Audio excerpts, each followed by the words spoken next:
हम अपनी पूरी उम्र में ना कुछ लड़ाइयाँ लड़ते हैं। मैंने भी लड़ी। कुछ लड़ाइयाँ खुद को सही साबित करने के लिए, कुछ लड़ाइयाँ दूसरों का फेवर पाने के लिए और कुछ लड़ाइयाँ अपनी इमेज को प्रोटेक्ट करने के लिए। और इन लड़ाइयों में सबसे डिफ़िकल्ट लड़ाई क्या थी, उसमें मैंने छोड़ देना सीखा है। छोड़ देना समझते हो आप, कि सब चीज़ों को अपनी हालत पे मैंने छोड़ देना सीखा है। अगर मैं खुद को चेंज नहीं ना कर सकती तो जो चीज़ें जैसी है तो उनको वैसे ही एक्सेप्ट करना सीखा। सामने वाले को उसी की नेचर के साथ एक्सेप्ट करना सीखा और ऐसा करने से लाइफ इजी और आसान हो गई। कई बार हम इतने ज़्यादा नेचर के आउट हो जाती है ना कि हमें ऐसे लगता है कि सामने वाला जो करेगा वो गलत करेगा और मैं जो करूँगी सही करूँगी।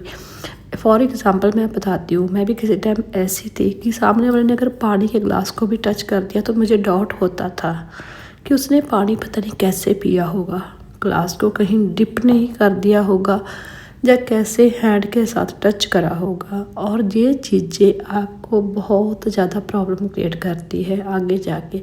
कई बार हम घर को साफ़ सुथरा रखने के चक्कर में हम अपनी फैमिली को इतना ज़्यादा परेशान कर देते हैं ना कि हम सोचते हैं कि कुछ काम सिर्फ हम ही कर सकते हैं, हमारे अकॉर्डिंग ही काम होना चाहिए, हमारे अकॉर्डिंग ही चीज़ें होना चाहिए। देखो भगवान ने सबको अलग अलग बनाया, तो अलग अलग माइंड डाला है, अलग अलग नेचर के लोग हैं।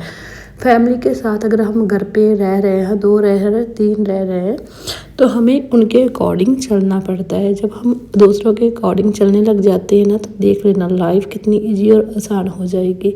और ये चीज़ें आपको तब समझ में होती है जब आपके घर में एक छोटा सा बच्चा होता है, तब जाके आपको रियलाइज़ होता है कि सब चीज़ों को आप हैंडल करके प्रोटेक्ट करके नहीं रख सकते। ठीक है, कुछ काम खुद आप पूरे काम नहीं कर सकते। कभी मेरा नेचर ऐसा था कि हर चीज़ को मैंने ही करना है, मैंने ही अपनी जगह पे रखना है। और उसके बाद मैंने सीखा है दूसरों से हेल्प लेने में कोई बुराई नहीं है। अगर आप दूसरों से हेल्प लेते हो, कहते हो मुझसे ये सब नहीं होता, तो नो, इसमें कोई बुराई वाली बात नहीं है।